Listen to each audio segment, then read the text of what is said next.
have a plan to go to west. It's the highway, it's the highway, that's the best. Get your kicks on Route 66. Alright, here I am again, giving you, we get our kicks, reading book 66, Introduction to Another Book. This is the Kennedy Elementary School Summer Reading Challenge, where each day I bring you an award-winning book, like this one today, inspired by a different location, normally in and around Barrow County, but I'm still in Boulder, Colorado, and I got inspired by this really cool Volkswagen bus for Scales and Tails, where reptiles rule. This is how they advertise in the shopping center. The stores inside the shopping center, and it's inspired me to read the book Aaalligator by Judith Henderson and Andrea Stigmeyer. Obviously, you can see why. Got some crocodiles on here, different kind of reptiles, but it inspired me to read this book. As I read, I'm going to try to do what good readers do and read fluently. Fluently means that I read the words correctly.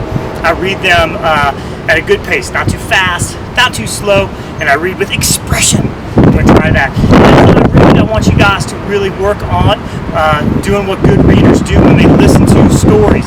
They want to listen for the main characters, who or what the story's about. They want to listen for the setting, who or where and when the story's taking place, and they want to listen for those sequence of events, what happens first, next, and last. Because we want you not just to read fluently and read the words, we want you to understand what you're reading. Understanding what you're reading is called comprehension, and it's really important that you comprehend. A great comprehension strategy is to read the questions before you read the book. So we give you the list of questions before we read the book.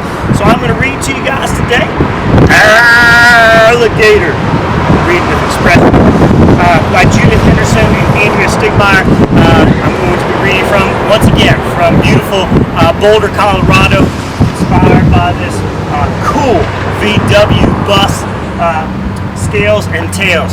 You guys, I hope you enjoy Aaalligator.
Aaalligator by Judith Henderson and Andrea Stigmeyer.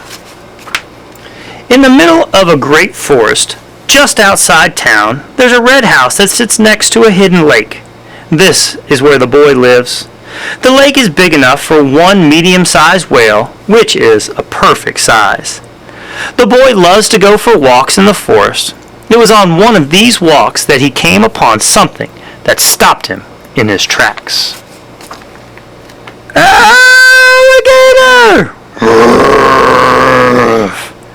The alligator tried to move, but he was stuck. His foot was trapped in a twisty vine. Said the boy, thinking fast. You must be hungry. Here, have my tuna sandwich. He placed it just close enough and jumped back. Schwap! I'll get some more, said the boy. He raced home and returned with a big bag of food. Here's some lasagna, arugula, broccoli, onion. The alligator ate everything except the onion. He even ate the bag. Scrunch, scrunch, scrunch.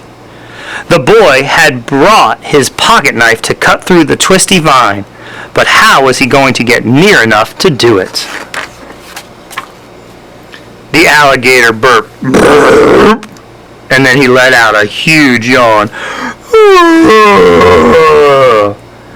That gave the boy an idea. He began to sing, "Alligator, go to sleep. People are not good to eat. When you wake, you'll be free. Please, please don't eat me." It was a brilliant idea.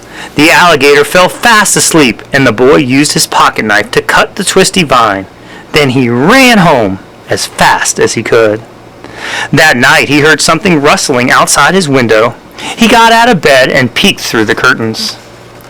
There it was, the alligator, waiting, but not in a hungry way. "Are you lonely?" the boy asked. He opened the door and tossed Theodore, his stuffy, outside. "Please don't eat him," he said. Then he quickly shut the door. Through the window, the boy sang the alligator lullaby. The alligator snuggled up with Theodore and went to sleep. The next morning, Theodore was still there. Thank goodness. Over time, the boy and the alligator became friends. "Let's go to town," the boy said one day. "Please don't eat anybody." So off they went to the market. "Ah! Alligator! Alligator!" The townspeople were very upset. A town meeting was called. The mayor made a proclamation. "No alligators! Blah, blah, blah, blah." That evening, there was a knock at the boy's door.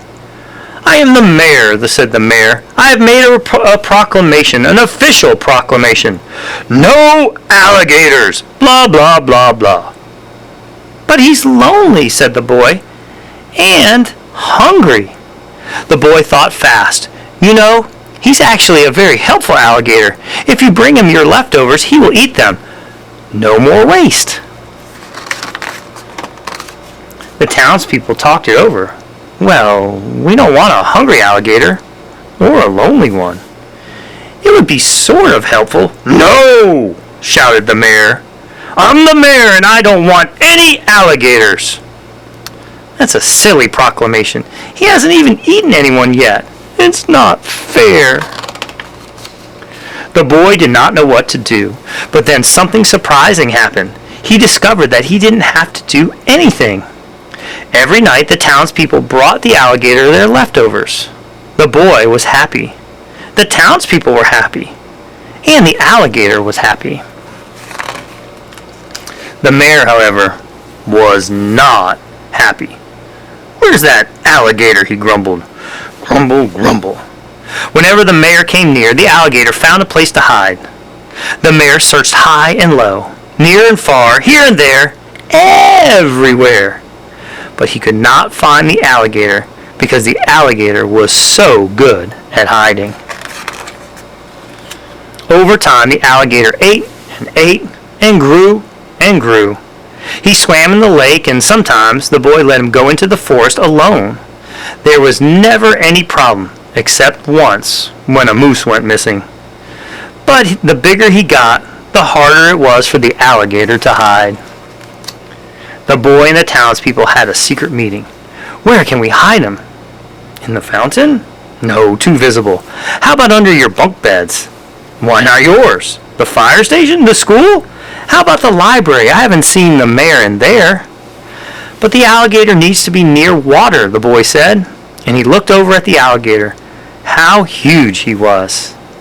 "I have an idea," the boy exclaimed. Together the boy and the townspeople made a disguise. It was a brilliant idea.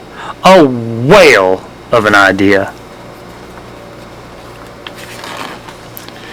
It did the trick. The mayor never did find the alligator, and curiously, nobody could find the mayor. So the town people and a new mayor, who wrote a new proclamation and things became peaceful again. If you ever go to visit the boy and the alligator, don't forget to learn the alligator lullaby.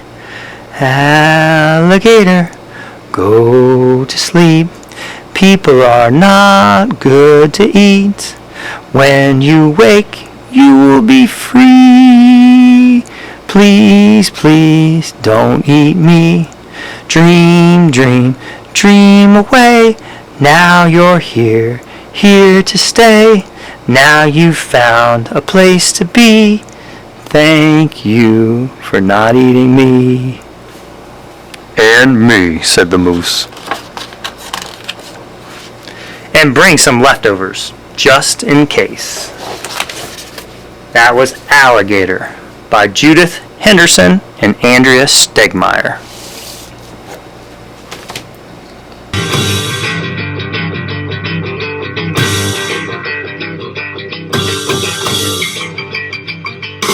Well, if you ever plan to go to West